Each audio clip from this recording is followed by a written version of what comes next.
আমি আমার ইচ্ছে আজকে আমি তিনটি গল্প বলবো, যেটা আপনাদেরকে মোটিভেট করবে কিনা সেটা চিন্তার বিষয়।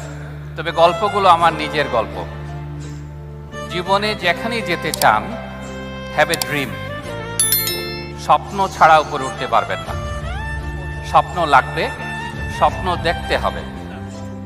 স্বপ্ন কিভাবে দেখবেন তার একটা সহজ বুদ্ধি দেই, যে জন্য আমি গার্জিয়ান খুঁজছিলাম। আমি আমার নিজের গল্প বলি। আমার যখন 10 বছর বয়স, আমার বাবা আমাকে একদিন রাতে বললেন যে তোমাকে পাশের বাসায় তোমার চাচার ছেলে এসছেন, তাকে দেখাতে নিয়ে যাব।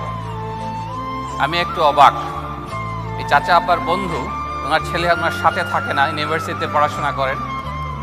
আব্বা বললেন চলো তোমাকে দেখাতে নিয়ে যাই। বয়স তখন 10। নিয়ে গেলেন। আমি যাওয়ার পরে বললেন এই লোক কমনওয়েলথ স্কলারশিপ নিয়ে কানাডা চলে যাচ্ছে, তোমার দেখা উচিত যে সে যাচ্ছে এবং সে তোমার মতোই, আমারই আর এক বন্ধুর ছেলে। তখনকার সময় আমার কাছে এটা খুব একটা বিশেষ কিছু মনে হয় নাই, কারণ আমার বয়স 10। তো শেষ পর্যন্ত আমি কিন্তু কমনওয়েলথ স্কলারশিপ নিয়ে কানাডা গিয়েছিলাম। আমার এখনো মনে হয় তখন থেকে আমার মনের মধ্যে একটা স্বপ্ন গড়ে উঠেছিল যে আমিও ওটা হব।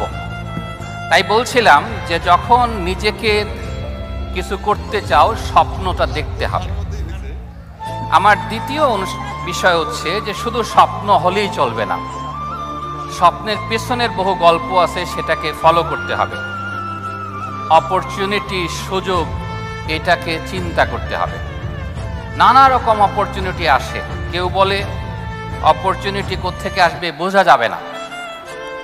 আমার এক শিক্ষক ছিলেন, লতিফ স্যার, অঙ্ক পড়াতেন। আমি যখন এসএসসি পরীক্ষা দিলাম, স্যার বললেন আমার বাসায় এসো। আমি গেলাম। স্যার বললেন তুমি এই কলেজে পড়বা না, তোমাকে অন্য একটা কলেজে যেতে হবে, যে কলেজে ভালো ছাত্ররা পড়ে সেখানে কম্পিট করতে হবে।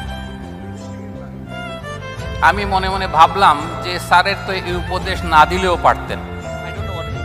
আবার চিন্তা করলাম যে না, উপদেশটা একেবারে খারাপ না। আমি আমার নিজের স্কুল, যেখানে রেসিডেন্সিয়াল মডেল স্কুল, যেখানে কলেজ ছিল, আমি বললাম না ঠিক আছে, আমি চলে যাই। ফলাফল আজকে আমি এখানে। কথাটা বলছি এই কারণে যে জীবনে চলার পথে ছোট ছোট উপদেশ নানা দিক থেকে আসে। এইগুলো অপরচুনিটি। কেউ আপনাকে উপদেশ দেবে না, কেউ তোমাদের উপদেশ দেবে না নিজের স্বার্থে, সে উপদেশ দিয়ে যাচ্ছে। আমি অনেক সময় বলি এই ইনস্টিংক্ট নিয়ে এই উপদেশগুলোকে গ্রহণ করা উচিত, চিন্তা করা উচিত উপদেশটা কেন আমাকে দিল। আরেকটা উদাহরণ দেই। আমার তখন আমি যেহেতু বললাম রেসিডেন্সিয়াল মডেল স্কুলের ছাত্র, রেসিডেন্সিয়াল মডেল স্কুলের ছাত্রদের একটা অসুবিধা হলো কোনো কাপড় চোপড় থাকে না, সব ড্রেস, সকালের ড্রেস, দুপুরের ড্রেস, বিকালের ড্রেস। যেহেতু কলেজ বদলাতে হবে, আমার নতুন কাপড়ের দরকার। আব্বা বললেন চলো তোমাকে নিয়ে কাপড় কিনতে যাই। কাপড়ের দোকানে বসে আছি, এক বৃদ্ধ বয়স্ক লোক বসা, আমি চিনি না। জিজ্ঞাসা করলেন ছেলে কি করবে? বললেন যে ছেলে ইকোনমিক্স পড়তে চায়। বললেন আমার মনে হয় তার অঙ্ক পড়া উচিত, অঙ্ক ছাড়া ইকোনমিক্স হয় না। আব্বা আমাকে বললেন আমি কিন্তু আর্টসের ছাত্র।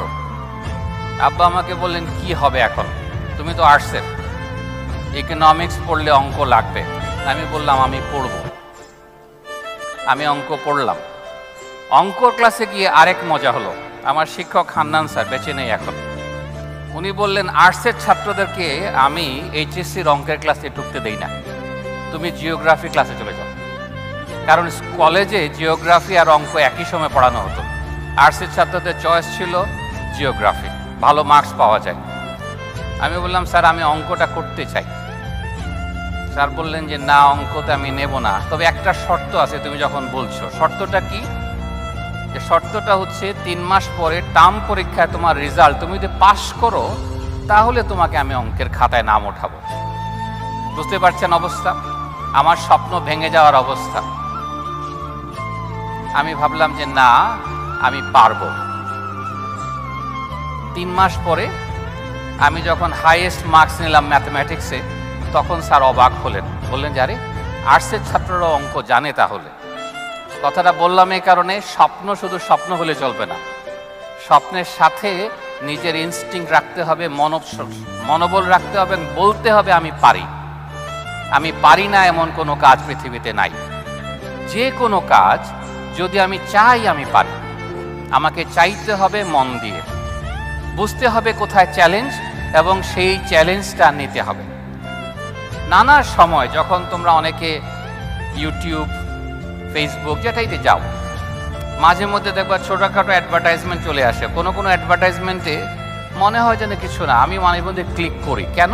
বোঝার জন্য যে ওখানে কি আছে। আমি যখন টিভি ব্রাউজ করছি তখন অ্যাডভার্টাইজমেন্ট আসছে, নানাভাবে কম্পিউটার সায়েন্টিস্টরা এগুলো চিন্তা করে করে দিচ্ছে যে আমার নানা বিষয়ের সাথে এটা যুক্ত, আমার চয়েসের সাথে যুক্ত।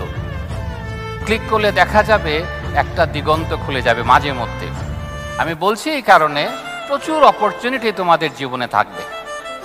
এই অপরচুনিটিগুলোকে শুনতে হবে কান দিয়ে, যে এটা কি আমার জন্য। যদি মনে হয় তোমার জন্য, যদি মনে হয় এটা তোমার স্বপ্ন পূরণের কাজে লাগবে, কাজটা করবা। আমার বহু ছাত্র তাদের জীবনে যে স্বপ্ন তারা দেখেছে তারা অর্জন করেছে। আমি মনে করি এটা সম্ভব হয়েছে তারা তাদের ইনস্টিংক্টকে শুনছে যে এটা আমার ইচ্ছা, আমি এটা করতে চাই। পারবা না এমন কোনো কাজ নাই, পারবো না এমন কোনো বিষয় নাই। Thank you very much.